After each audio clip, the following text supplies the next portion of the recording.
नमस्कार दोस्तों पार्लियामेंट में मानसून सेशन के आखिरी दिन में union home minister Amit Shah ने एक बहुत बड़े बदलाव का अनाउंसमेंट किया है और वो है देश के क्रिमिनल जस्टिस सिस्टम का। इसमें जो आईपीसी और सीआरपीसी है उन सभी में बदलाव होगा और साथ ही साथ इसमें कैपिटल पनिशमेंट यानी कि मृत्यु दंड का भी अनाउंसमेंट किया गया है मॉब लिंचिंग को लेकर। तो इन सभी के बारे में हम डिटेल में जानेंगे और आगे भी क्या क्या बड़े बदलाव किए जाने वाले हैं उसकी भी चर्चा करेंगे। और सबसे पहले देखते हैं कि हमारे देश में जो क्रिमिनल लॉस है, आपराधिक कानून है, वो बेसिकली 3 तरह के हैं। इसमें पहला है 1973 का CrPC criminal code of procedure, फिर दूसरा है 1872 का द इंडियन एविडेंस एक्ट और फिर तीसरा है 1860 का इंडियन पिनल कोड। अब तक हमारे देश में क्रिमिनल लॉस को इन नामों से जाना जाता था, लेकिन अब इसके बाद जो 1973 का सीआरपीसी है वो अब कहलाएगा भारतीय नागरिक सुरक्षा संहिता 2023 और 1872 का द इंडियन एविडेंस एक्ट अब कहलाएगा भारतीय साक्ष्य बिल 2023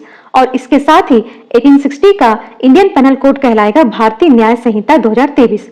तो दोस्तों इस प्रकार से हमारे देश के कानून में आगे भी बदलाव किए गए हैं, लेकिन इनमें से जो सबसे इंपॉर्टेंट कानून बनाया गया है वो है मॉब लिंचिंग को लेकर, जिसकी बात हम आगे करने जा रहे हैं। दोस्तों ये जो बिल लाया गया है ये अभी केवल लोकसभा में पेश किया गया है, क्योंकि इस साल यानी साल 2023 का पार्लियामेंट का मानसून सेशन खत्म हो गया है, इसलिए आने वाले पार्लियामेंट के विंटर सेशन में इसमें चर्चा होगी। अभी ये बिल लोकसभा में पेश करने के बाद स्टैंडिंग कमेटी को रिव्यू के लिए भेजा गया है, फिर वहां से कुछ सजेशंस आएंगे, कुछ अमेंडमेंट किया जाएगा, फिर उसके बाद इसे लोकसभा से पास कर दिया जाएगा। अब देखना यह होगा कि विंटर सेशन में इस बिल के अंदर क्या क्या बदलाव किए जाते हैं। तो दोस्तों ये जो बिल लाया गया है ये अभी केवल लोकसभा में पेश किया गया है, क्योंकि इस साल यानी साल 2023 का पार्लियामेंट का मानसून सेशन खत्म हो गया है, इसलिए आने वाले पार्लियामेंट के विंटर सेशन में इसमें चर्चा होगी। अभी ये बिल लोकसभा में पेश करने के बाद स्टैंडिंग कमेटी को भेजा गया है रिव्यू के लिए, फिर वहां से कुछ सजेशंस आएंगे, कुछ अमेंडमेंट किया जाएगा, फिर उसके बाद इसे लोकसभा में पास किया जाएगा। अब देखना यह होगा कि विंटर सेशन में इस बिल के अंदर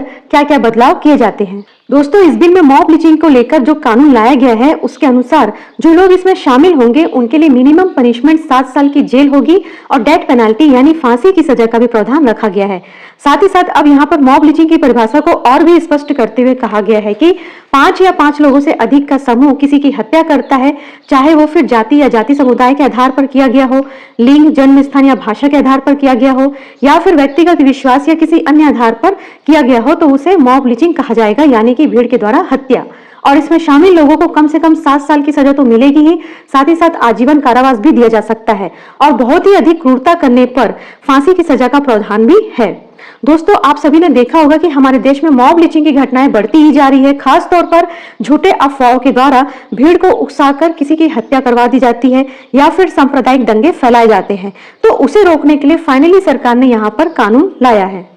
देखिए आगे अब यहाँ पर क्रिमिनल लॉस में कुछ चेंजेस बताए गए हैं और इन चेंजेस को बताते हुए union home minister Amit Shah ने कहा है कि हमारे देश में अब तक यानी कि 1860 से लेकर 2023 तक ब्रिटिश गवर्नमेंट के द्वारा बनाया गया क्रिमिनल जस्टिस सिस्टम काम कर रहा था, लेकिन अब इन 3 कानूनों में यानी कि 1973 का सीआरपीसी, 1872 का इंडियन एविडेंस एक्ट और 1860 का इंडियन पेनल कोड, इनमें चेंजेस लाकर हमारे देश के क्रिमिनल जस्टिस सिस्टम में एक बड़ा बदलाव कर रहे हैं।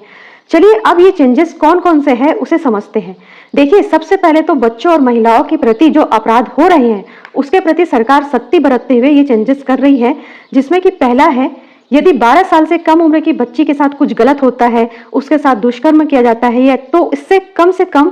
सजा 20 साल की तो होगी ही और ये सजा आजीवन कारावास तक भी बढ़ सकती है। और इसमें आगे दूसरा है कि यदि सामूहिक दुष्कर्म होता है किसी भी महिला या बच्ची के साथ तो उसमें भी कम से कम 20 साल की सजा और आजीवन कारावास का प्रावधान रखा गया है।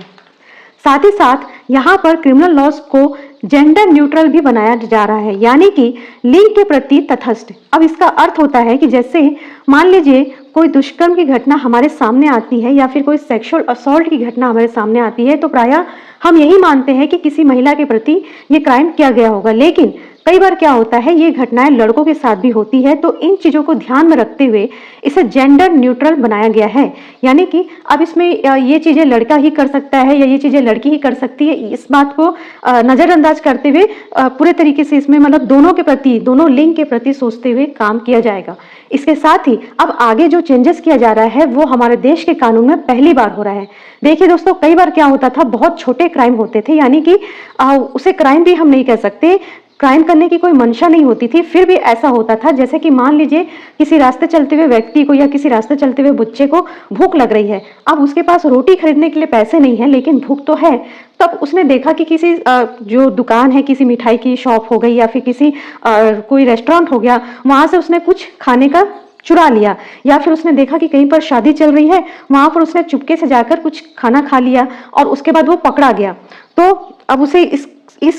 चीज के लिए उसे जेल की पनिशमेंट तो नहीं दे सकते, तो ये क्राइम भी नहीं है, पर फिर भी उसमें मानवीय सुधार के लिए कम्युनिटी सर्विस का पनिशमेंट दिया जाएगा। यानी कि कम्युनिटी सर्विस मतलब किसी भी जैसे धार्मिक जगह पर सेवा करने का काम उससे करवाया जाएगा या फिर हॉस्पिटल में सेवा का काम उससे करवाया जाएगा, तो इस तरह की जो कम्युनिटी सर्विस उससे करवाई जाएगी। इससे क्या होगा, एक उसके अंदर चेंजेस भी आएगा, साथ ही साथ उसे उतना बुरा फील नहीं होगा कि इतने छोटी सी बात के लिए उसे जेल में डाल दिया गया। तो ये चीजें समाज में रोकने के लिए और सही करने के लिए कम्युनिटी सर्विस भारत में पहली बार लाया जा रहा है पनिशमेंट के तौर पे। देखिए दोस्तों, क्रिमिनल लॉस में जो अगला चेंजेस बताया गया है वो भी अपने आप में बहुत ही इंपॉर्टेंट रखता है। इसमें union home minister Amit Shah ने कहा है कि जो पुलिस है उसे अपने पावर का गलत इस्तेमाल ना कर सके, वो अपने पावर का एक्सप्लॉयटेशन ना कर सके, उसके लिए भी कानून में कुछ सुधार किए गए हैं और वो इस प्रकार है। देखिए, जब क्राइम होता है तो कई बार पुलिस शक के बिना पर किसी व्यक्ति को सस्पेक्ट के आधार पर पकड़ती है और अपनी कस्टडी में लेती है, लेकिन कई बार क्या होता है कि 2 से 3 दिन गुजरने के बाद भी पुलिस उसे अपनी कस्टडी में ही रखती है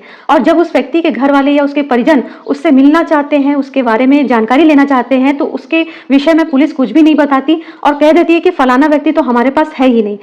जबकि आप सभी जानते हैं कि यदि कोई व्यक्ति पुलिस की कस्टडी में है तो 24 घंटे के बाद कोर्ट में उसकी चार्जशीट फाइल हो जानी चाहिए, पर ऐसा होता नहीं। यहाँ पर खुद यूनियन होम मिनिस्टर कह रहे हैं कि ये गलत है। इसमें सुधार करने के लिए अब सभी पुलिस स्टेशन पर एक पुलिस ऑफिसर पदस्थ किया जाएगा जिसका काम होगा कि वो कस्टडी में आए हुए व्यक्ति को सर्टिफाई करे और उसके विषय में सभी जानकारी उसके घर वालों को, उसके परिजनों को दे। साथ ही साथ यहाँ पर एक और प्रावधान बताया गया है कि यदि कोई पुलिस ऑफिसर दोषी पाया जाता है तो उसके खिलाफ गवर्नमेंट को 120 दिन के अंदर ही कार्रवाई पूरी करनी होगी, और यदि ऐसा नहीं होता, यदि गवर्नमेंट उस पुलिस ऑफिसर के खिलाफ में कोई एक्शन नहीं लेती तो 120 दिन बीत जाने के बाद ही ऑटोमेटिकली ये मान लिया जाएगा कि वह पुलिस ऑफिसर दोषी है और उसे सस्पेंड कर दिया जाएगा। तो दोस्तों, इस प्रकार से इन सारी बातों को ध्यान में रखते हुए हमारे देश के क्रिमिनल जस्टिस सिस्टम में एक बहुत बड़ा बदलाव किया जा रहा है और साथ ही साथ टेक्नोलॉजी को ध्यान में रखते हुए अब पुलिस के लिए वीडियोग्राफी कंपलसरी कर दी गई है सर्चिंग के दौरान। यानी कि जब पुलिस तलाशी पे जाती है, सर्चिंग पे जाती है, तो उस दौरान उसे वीडियोग्राफी करना कंपलसरी कर दिया गया है। साथ ही साथ EFIR और 0 FIR को भी यहाँ पर गंभीरता से लिया गया है। तो आई होप आपको इस वीडियो से इन सारी बातें बहुत अच्छे तरीके से समझ में आ गई होगी और इसी प्रकार के देश और दुनिया के विषयों से जुड़े रहने के लिए हमारे चैनल स्टोरी विद फैक्ट्स को सब्सक्राइब करना ना भूलें, वीडियो को शेयर करें और लाइक करें। धन्यवाद। शिवानी शर्मा।